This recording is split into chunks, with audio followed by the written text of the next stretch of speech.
What's going on, guys? I've said in previous videos, if you're a man and you're watching my videos, then I care massively about your self-esteem. The truth is, I actually care about everybody's self-esteem that watches my videos. It's just that a large portion of my demographic actually tends to be men, which is why I tend to focus a lot of the content aimed at men. In this video, I'm going to break down something that to me is hugely important, something that I think needs to be addressed, and something that I myself personally want to have a real impact on doing. I read a stat a couple of days ago, and it was a stat that when I read it, I felt quite a lot of emotion when I saw it. In the UK, 12 men every single day take their life. 12 men every single day commit suicide. And guys, just for the record, if you're not from the UK is a largely very healthy country. It's a very small country, and it's one that's really got a lot of support there for people that are suffering. 12 people is a lot, and 12 men particularly is a lot. So when I think about it, it seems abundantly clear that there is something that's going wrong. And whenever I talk about mental health in men, there's something that I have to make abundantly clear as well. This is not to invalidate anybody's mental health issues. This is not to say that one gender has it worse. That is the very worst narrative that people can talk about. And if either gender says that, then that needs to be stopped, because that is not something that serves or benefits either side. Guys, we're at a point where we need the two genders to work together more than ever. At this moment in time, the world is really going through a state of conflict. You see this physically, but you're really starting to see it everywhere. Think about the COVID situation. You have people that are anti-vaccine and pro-vaccine. You have people that are anti-face masks and pro-face masks. People seem to need to have this need to categorize people. People have this need to either say that this person's safe, this person's dangerous, this person's a friend, this person's a foe. And it's understandable. Human beings are inherently tribalist, and human beings essentially like to feel that they know where they are and they know where they stand. Particularly they know where they stand with people. But we've got a problem now, because something that I'm seeing a lot between the two genders is that they're actually at war. On this side, you've got women saying very negative things about men, and on this side, you've got men pushing back because they don't like hearing those negative things. As I say with everything in life, as I say, one of my biggest philosophies in life, the truth will always be somewhere in between.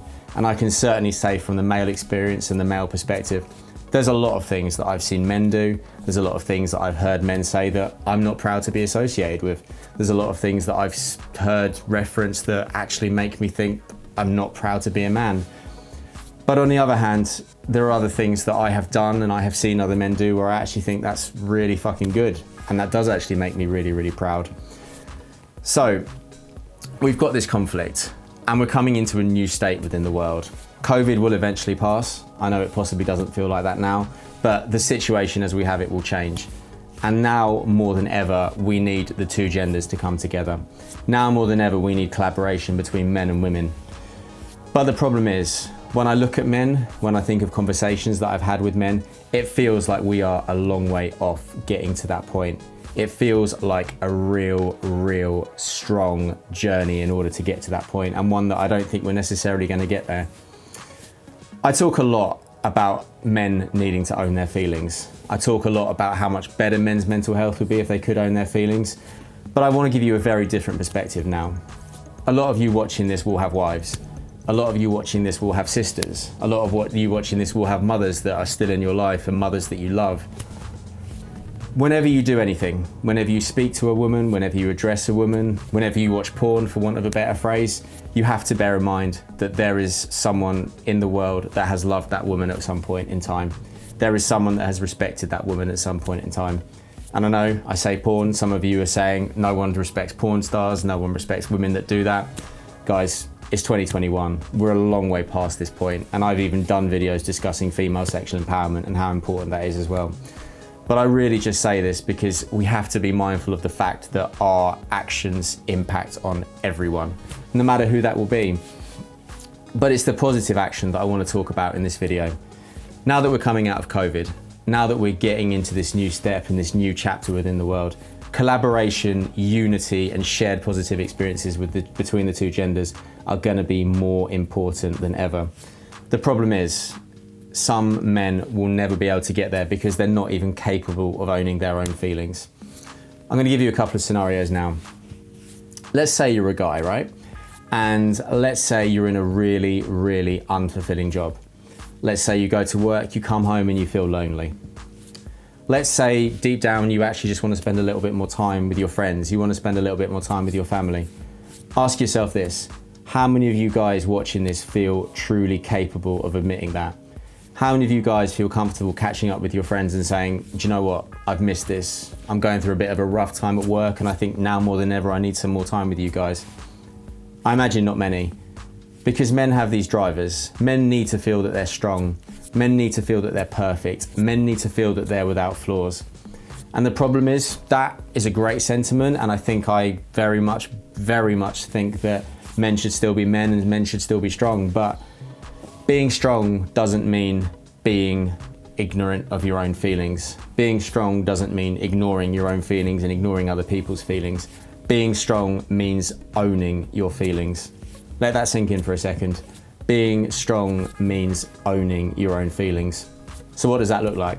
Well, I know as I say that, there will probably be some men that are about to click the dislike video and click off and just say that this guy's talking absolute shit because men don't have feelings, or men shouldn't talk about their feelings, or if you talk about feelings, you're weak, you're a snowflake, no matter what it may be.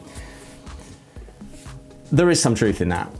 We shouldn't always be talking about how we feel, and we shouldn't always be talking about it consistently in a way that we actually push people away, because that's what they begin to associate with us. But think of the example that I just gave about about the guy that's frustrated at work and the guy that wants more time with his friends. Really, the small feeling is just the fact he's a bit unfulfilled and a little bit lonely. Something it's very normal to feel. Something normal that most people will experience at points in our life. Why is it so hard for a guy to say that? Why is it so hard for him to sit down and say that and tell his friends that? Because of the male ego. Because he wants to feel strong. He doesn't want to show weakness. So maybe it starts off with this particular guy with his work situation. He just feels a little bit lonely. Goes forward 6-7 months and he actually begins to feel very depressed and very anxious, very nostalgic, misses his friends, misses his life the way it was. Flash forward maybe a year and he doesn't feel happy at all. He's just lost everything. He's lost connection with his friends because he doesn't want to have an authentic connection with them. He's lost a connection with his family because he doesn't want to have those honest conversations. And he's fucking miserable. He's lonely. He's depressed. What do you think happens after that?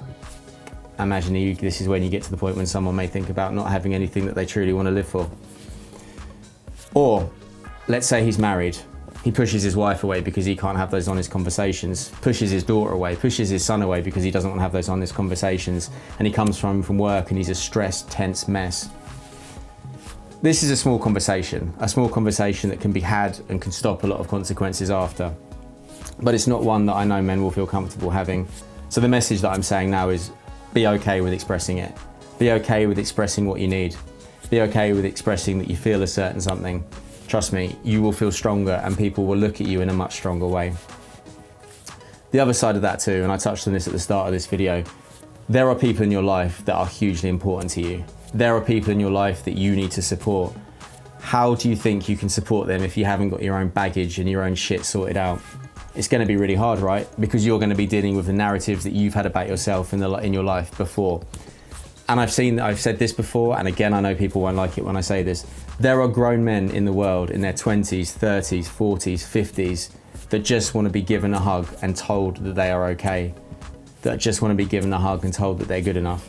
But they will never express that they need that because they'll see that that's weak.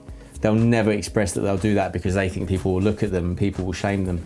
No one is going to do that. And if you've got genuine connections with people in your life that you love and people that you bond with and people that care about you, they will love that you've done that and they will respect you for doing that. But by doing that too, you're going to do something else.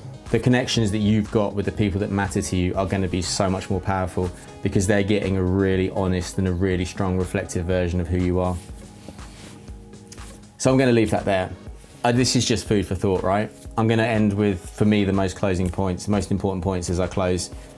Now more than ever, we need collaboration between the two genders. We're not going to get that collaboration until both genders can meet in the middle. In order to meet in the middle, both genders need to be better at expressing their feelings. Men, this is definitely why I'm addressing this video to you.